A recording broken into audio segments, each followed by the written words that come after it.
Hello, today I'm finally sitting down and doing a probably long overdue introduction to this guy, our Spawn modulated hybrid fuzz pedal. I've been building them to order for a little over a year now, and the guys at Elevator Sound in Bristol have had a few. So as I say, it's probably overdue me adding them to our website and putting together a proper introduction to what it is and what it does. So to answer the first question, what is it? It is our ever popular Spore Fuzz, but with kind of a four-wheel drive system added. So everything above the clear controls here is kind of standard Spore, but you can plug in an expression pedal into this socket here, and control the spray control with your foot, which is quite handy. Flick that switch there and you engage the lower section here, which is a tap tempo synced LFO with a load of different shapes. You can also clock it from an external device like a drum machine or a Euro rack, something like that, anything that will spit out a pulse. Okay, so I'll do the usual kind of run through of what's all the stuff that's attached to the outside of it, and then we'll plug it in and make some sounds. Okay, I'll try to keep this brief, but I think it'll be useful to understand what this lot does when you're following along with the audio demos. As I said, the core circuit is taken from our Spore hybrid fuzz, and what makes that so worthwhile and able to cover so much ground is the three independently adjustable gain stages. First of these is an op-amp boost circuit, and that's linked to the push control. Op-amps tend to be efficient and have a wide bandwidth, so they're a popular choice for clean boosts. They don't tend to have much character as such, but that's fine because we've got plenty of that in what follows. So near the end of the circuit, we have a silicon transistor stage, and that's linked to the pull control. We tend to think of silicon transistor clipping as a bit fizzy and gritty, perhaps a bit harsh, but that's followed up by the tone stack, which can take off some of the edges if need be. In between them, though, we have our Germanium transistor stage, which is the heart of the Spore, or Spawn, and that's got two controls, which are bias and spray. These two interact with each other a fair bit, and they provide the wide array of textures that we associate with the Spore and Spawn. Bias controls the stability of the transistor. Optimum bias tends to be between 10 o'clock and 12 o'clock, depending on the spray setting. Turned anti-clockwise from there, and the transistor starts to struggle with the attack of notes, causing more of a kind of smearing of the sound. If you get it just right, you can get a kind of backwards effect where the notes sound like they fade in. If you turn the bias clockwise past the ideal bias point, it starts to struggle with the end of notes, and you can get abrupt cutting off or gated kind of effects. Notes also tend to sound raspier and kind of stickier as you turn up the bias. Spray is more like a gain control that's wired backwards, and the closer you get to this little icon or glyph down here, the more likely it is to start oscillating and feeding back and generally acting up. Second row is pretty straightforward. There's the tone control, turn it clockwise and it boosts the treble and cuts the bass, turn it the other way and it does the opposite, so it cuts the highs and pushes the lows as you turn it down. You can bypass it with the switch next to it, which will give you a volume boost and more of a kind of raw sound. The level, funnily enough, is a volume control. And finally on the end here, we've got the modulation switch. When that's set to up, the pedal is in standard Spore mode. Down engages the LFO, which is controlled by the lower four controls here. The LFO, or low frequency oscillator, modulates or changes the spray control while you play, so changing the gain and texture of your sound. The depth control sets how pronounced the effect is, so it's like a volume control for the waveform. Shape control lets you select the shape of the wave, and there are 8 different waveforms to choose from. So, for instance, a ramp fades in and then cuts abruptly, a square wave will like pulse on and off, and the random waveforms jump or sweep around randomly. Speed obviously sets the rate of the LFO, and you can also control the speed with the tap tempo switch down the bottom there, or an expression pedal if you plug one in, or from an external clock source, which I'll come on to in a minute. Finally, there's the range control, and this is a funny one to describe actually. It sets the center point of the waveform, and it really interacts with the depth control. It's especially handy with the random wave shapes, as it sets kind of the minimum point that they can jump down to. You often find yourself adjusting it as you're working your way through the different waveforms, just to get different kind of pronounced effects. You'll see more of this in a sec anyway. Switches at the bottom. On the right hand side, we've got the bypass switch, with the LED indicator next to it, and the tap tempo switch on the left with again an LED which pulses on and off with the LFO, which will give you an idea of the waveform you've selected and also how fast it's going. At the very top, we've got a DC input jack to power it, so that's a normal 9-volt center negative, as with the majority of pedals out there. Next to that is the clock in jack. So you can connect the Spawn to a drum machine or your Euro rack or whatever and use that to set the speed by feeding it a pulse. One thing that's pretty fun to do is to feed it a rhythm rather than just a regular metronome type signal, so it will keep kind of adjusting as it goes. You can also keep overriding it temporarily if you've got an expression pedal plugged in, which can be quite fun to do as well. So finally, on the right, we've got the input socket for an expression pedal. In standard Spore mode, it'll link to the spray control to vary the gain and texture. And if the LFO is engaged, then an expression pedal will switch to acting as a speed controller. The Spawn was developed using a Roland EV5 expression pedal, but I'm sure there's plenty of other options out there that would also work absolutely fine. That covers about everything, I think, so let's plug it in and make some noise, and I'll put some timestamps in the description, so if you want to jump ahead to hear it with a bass or a synth or whatever, then you can. Okay, so the Spore's set up in Spore mode at the moment. There's no expression pedal plugged in, and I've got the LFO bypassed, and this is a fairly straightforward fuzz sound.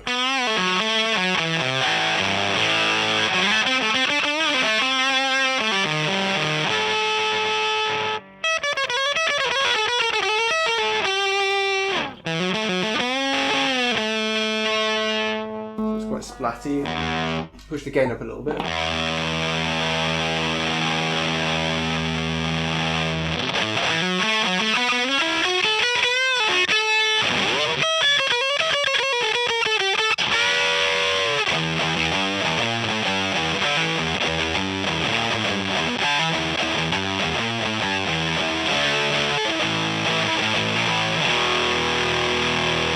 And then part of these sort of things.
I explore the Spore settings a great deal more, obviously, in the main Spore vid.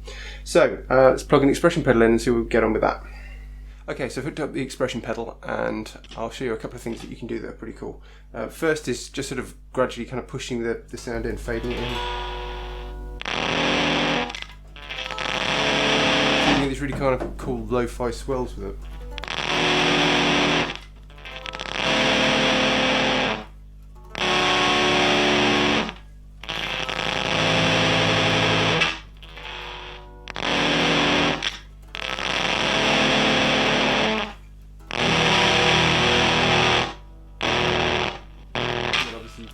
Rhythmical stuff.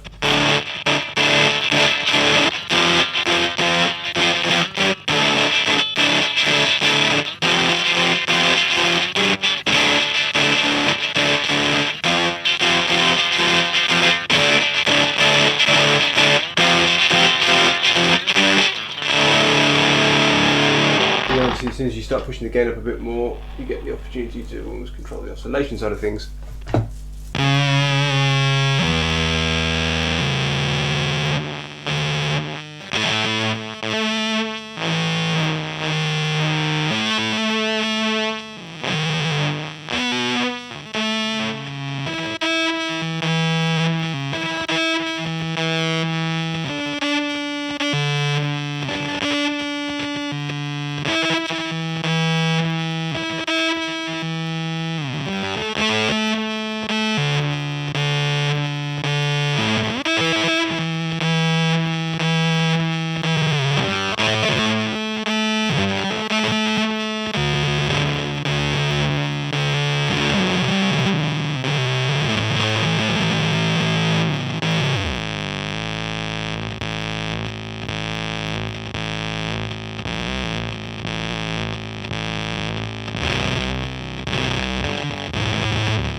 Okay, so we've got the LFO switched on now, as you can hear.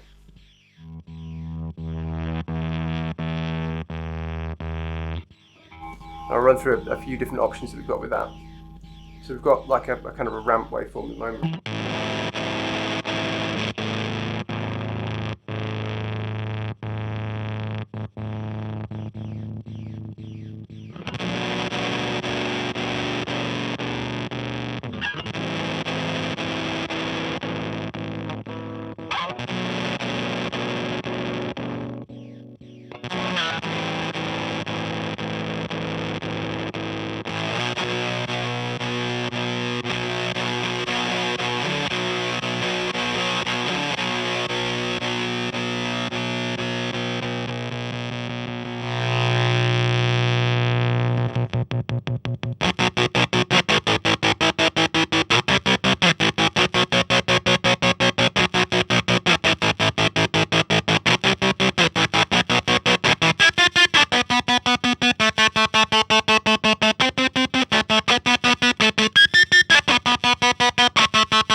Okay, so I make a bass voiced version of the Spawn. I can do obviously exactly the same thing with a Spawn.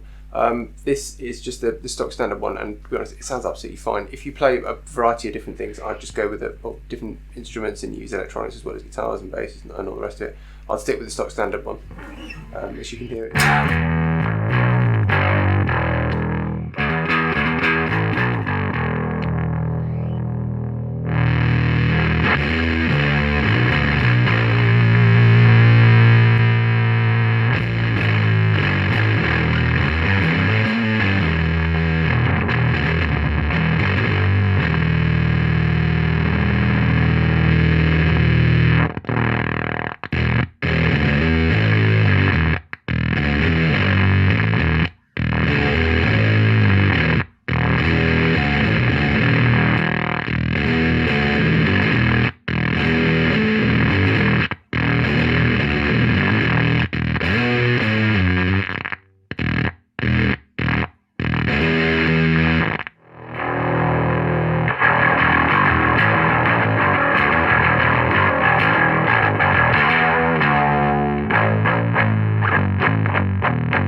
Okay, so I've got the LFO running now, and I've got the expression pedal plugged in as well, so I can kind of interrupt it with that.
Okay, so we've got the Arturia drum brute here running through the spawn, and there's a little bit of echo on the mixer as well.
Okay, so I've now hooked up the low tom output from the drum brute to the clock in on the spawn to sync the two up together.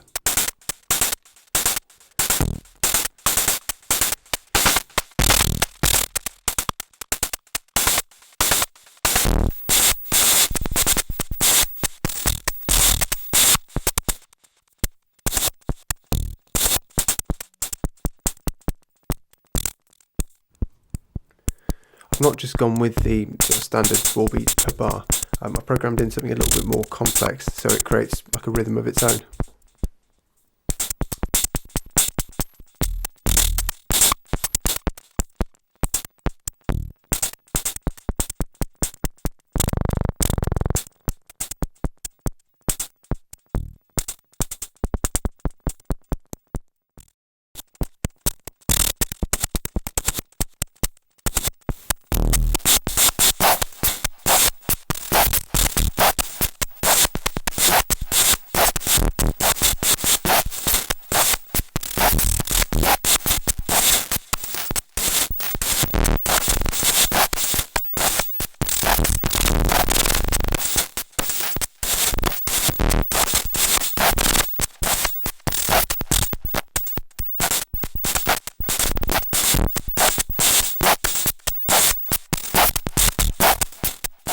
Okay, finally I'm running the monologue through the spawn.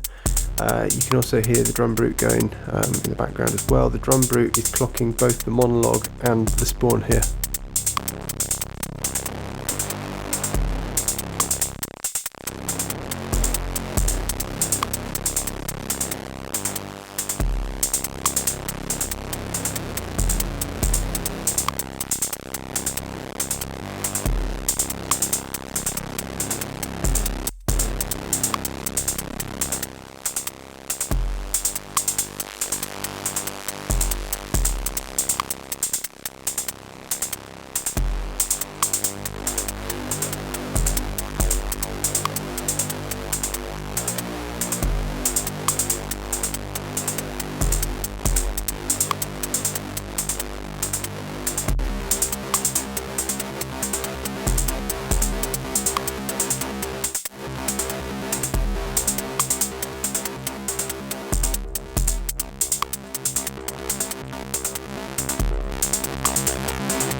I think that's all the ground we're going to cover today. If you managed to make it this far from the start without skipping anything, then I absolutely salute your stamina and endurance.